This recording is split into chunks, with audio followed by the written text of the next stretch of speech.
Noyabrın 25-dən dekabrın 10-na qədər dünya ölkələrində qadınlara qarşı zorakılıqla mübarizə kampaniyası keçirilir. Beynəlxalq kampaniyanın diqqət mərkəzində gender bərabərliyinin təmin olunması məsələsi durur. Dünyada insan hüquqları sahəsində vəziyyətin pis olduğu İran kimi ölkələrdə qadınların vəziyyəti xüsusi narahatlıq doğurur. Norveçdə yaşayan Güneyli həkim psixiatr Simin Səbri İran-Azərbaycanında qadın və qızların problemləri ilə yaxından məşğul olur. Simin xanım Skype vasitəsilə proqrama qoşulur. Simin xanım, İran-Azərbaycanında qadınlar hansı problemlərlə qarşılaşır? Xoş gördük Dilşad xanım. Birinci, bəlkə yaxşı olar biz zorakılıq ya şiddətin bir qısa tərifini verib sonra bu mövzuya keçək, İranda qadınların vəziyyətinə. Zorakılıq ümumiyyətlə hər hansı bir vasitə ilə, olsun fiziki zorakılıq, olsun rəvani, yəni ruhsal təzyiq, olsun iqtisadi təzyiq etmək, olsun birinə töhmət atmaq, onun ayağının altını qazmaq, hər bir vasitəyə əl atıb və bir insanı öz istəyinin istəmədiyi işə vadar etmək, ya istədiyi işdən alaqolmağa deyilir ümumiyyətlə. Zorakılığın arxasında ümumiyyətlə həmişə qorxu, özünə güvənsizlik və ən pis halda səvadsızlıq dayanır. Zorakılıqla mübarizənin də cürbəcür formaları var ki, mən sonra sizin suallarınızın içində qadınlarla rabitədə onlara eləyə bilən bir cavab verim. İrana gəldikdə, İran ümumiyyətlə bu dəqiqə bir şəriət deməli qanunlar uygulayan hakimiyyətlə idarə olunur.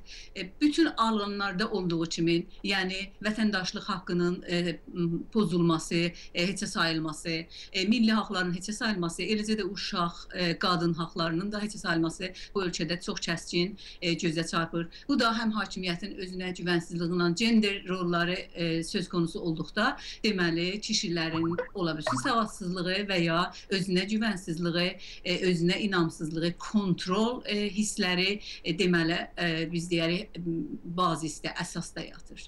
Simin xanım, kişilərin dominant olduğu cəmiyyətlərdə qızlar adətən uşaqlıqdan artıq oğlanlara nisbətən fərqli münasibətlə qarşılaşır. Bu hallar İran-Azərbaycanında nə dərəcədə geniş yayılıb? İran, Azərbaycanı olsun, İranın hamısı, ya mən elə deyərdim, Orta Şərqdə, mən Uzaq Şərqdən indi o qədər elə bilmərəm sizə məlumat verir. Ümumiyyətlə, yaxşı inkişaf eləməmiş, etməmiş cəmiyyətlərdə, inkişaf etməmiş insanlar tərəfindən deməli, beləncə bir hallar rast gəlinir. Çox genel formada, o qədər ki, normal bir hal alır özünə.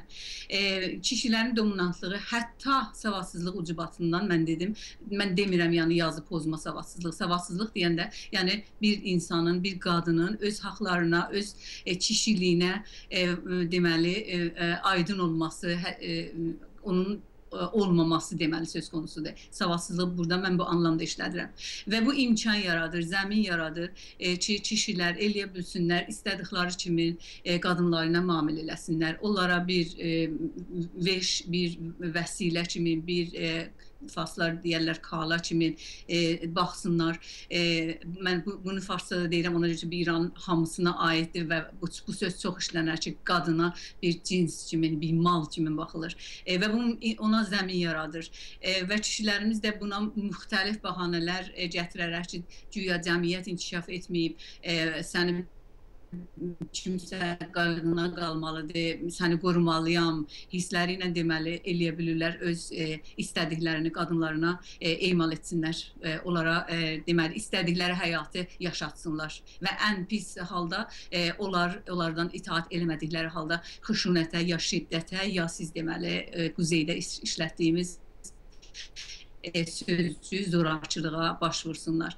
Ən pis halda bulur fiziki zorakılıq, xüsusiyyətlə uşaqların gözü önündə emal olunur qadınlara qarşı, bu qorxu yaratmaqdan ötürü dediyim kimi və bu şəkildə qadınlar ümumiyyətlə bu şəkildə sustururlar. Amma bir də var iqtisadi təzyiq. Çünki bu ölkələrdə qadınlar nadir halda eləyə bilirlər, xüsusən çox zəif inkişaf etmiş ölkələr, Əfqanistan kimi xüsusən misal gətirə bilərəm və Pakistan Pakistan kimi ölkələrdə qadınlar az halda İrana nisbət və İran Azərbaycanla nisbət işlədilər. O yüzdən bunlar 100% iqtisadi baxımdan asılıdırlar deməli həyat yoldaşlarına. Onları deməli iqtisadi təzyiqdə qoymaq, onların deməli onların malik olduqları hətta əşya və əmvala bunların dağıdıcı münasibətləri, ondan təhdid etmələri, hədələmələri demək istəyirəm vasitələrdən biridir. Cinsel təzyiqdən ki, demək olar hər kəs bütün dünyada azdan çoxdan bilir, bu küresel problemdir qadınlara cinsel təzyiqin və ya təcavüzün ya zorakılığın emal olunması, bu da bir formdur zorakılığa və xuşunətə.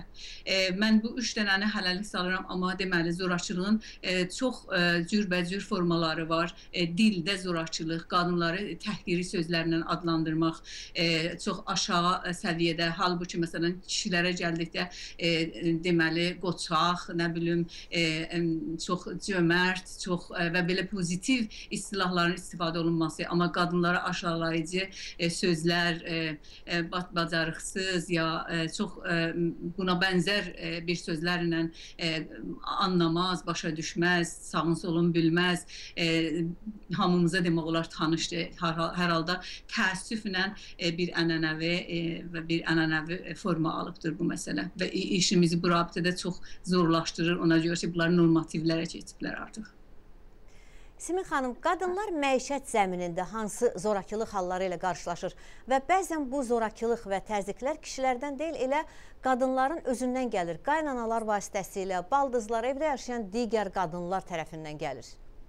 Baxın Dilşad xanım, elə bu dəqiqə sizin bu çox gözəl sorunuz qayıdır o həman məsələyə ki, mən indi dedim, savadsızlıq o anlamda ki, mən işlədirəm savadsızlıq, öz haqlarını bilməməzlikdən və bu bir cür kültür və ənənə alıb ki, qadın elə belə olar, bizim yerimiz buradır, biz ikinci cinsik, biz uşaq doğub, törədib, böyütməkdən ötürü yaranmışıq, isti bir ocaq saxlamalıyıq, ərlərimizin qulluğunda olmalıyıq hər formada, bizim cəmiyyətə, ictimaiyyətə girməyimiz olar, amma ön planda gəlmir, seçim yapılanda gərək bura ev tərcih olunsun, nəinki işdə status, iş, kariyer və uşaq böyütmənin 100% qadının bir vəzifəsi kimi, yəni bir borcu kimi təqdim olunduğu halda təbii ki, o nəsildən xüsusən keçmiş bir-iki nəsil bundan öncədən qaynanalar və hətta xanımların öz anaları və yaxınları, ataları buna çox müsbət baxırlar və bu işdə heç bir qəbahət görmürlər ki, bu qadınlara qarşı zorakılıqdır. Bir istedadlı bir qız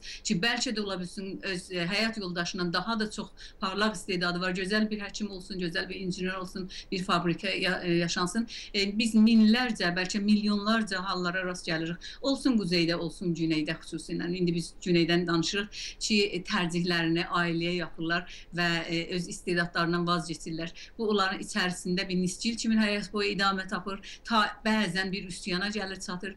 Uşaqlar böyüyüb evdən köçəndən sonra ürək yanğıları kimi mən bunu bacara bilərdim, mən belə ola bilərdim. Halbuki indi heç kimin dərdinə dəymirəm mən. Uşaqlar da köçüblər, öz rolunu itirirlər və bu çox acınacaqlı bir halda bir insana ki, yapıla bilər. Ola bilsin ki, bu qadın heç zaman da fiziki bir şiddətə məruz qalmasın. Amma dediyim kimi elə bu formada ruhsal şiddət və onun deməli rolunu kısıtlayıb ailənin içinə sindirmək özü bir cür deməli onun seçimlərinə başqasının tərəfindən qərar verilməsi və onun boyun əyilməsi bir cür zorakılıqdır. Bəlkə də fiziksel və döyülmə, söymə qədər və uzun sürən, həyat boyu uzun sürən arızələr yaradan bir zorakılıqdır mənim baxış açımdan.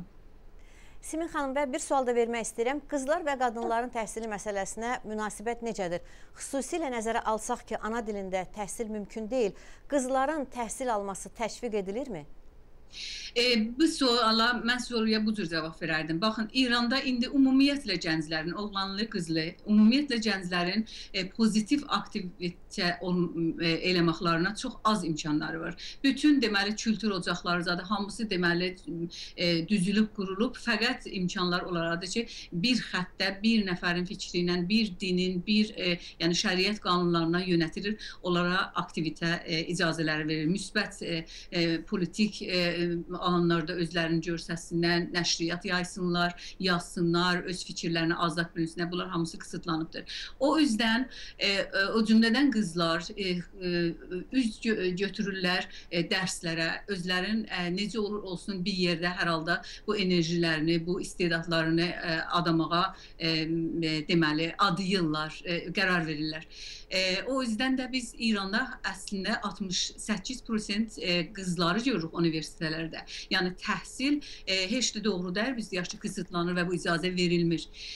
Təzyiq onda deməli təbiiz ya deyək, yəni gender ya cinsel ayrı seçimlik o vaxt yaranır ki, qızlar və oğlanlar məzun olurlar ali təhsil ocaqlarından və bu ölkənin hakimiyyəti və sisteminin politikasına görə bu oğlanlar üçün çox eləyə bilirlər, yer alsınlar, qızlardan öndə gəlirlər müsahibələrdə, iş başvurularında və qızlar arxa plana qalırlar. Ona görə ki, mən indi bayaq sizə dediyim kimi, bu ölkələrdə ümumiyyətlə əgər bir nəfər ata valideyindən lazımdır ki, evdə olsun, evə baxsın, uşağa baxsın, təmizlik yapsın, ümumiyyətlə bu normallaşıbdır ki, bu bir qadın işidir və qadın borcudur. Bir qadın bu eşikdə işləməyə, çalışmağa, baxmayaraq ki, bir akademik təhsili var. O vaxt baş verə bilər ki, deməli, evdə bunlar qaydasındadır. Və buna biz minlərcə, onlarca misal gətirə bilirik, kitab yaza bilirik. Hər birimizə olsun öz ailəmizdə, olsun yaxınlarımız, olsun yaşadığımız cəmiyyətdə tanış bir fenomendir. Çox sağ olun, təşəkkür edirəm müsahibəyə görə Simin xanım. Mən təşəkkür edirəm Dilşad xanım, sağ olasınız, yorulmayasınız. Çox sağ olun. Sağ olun.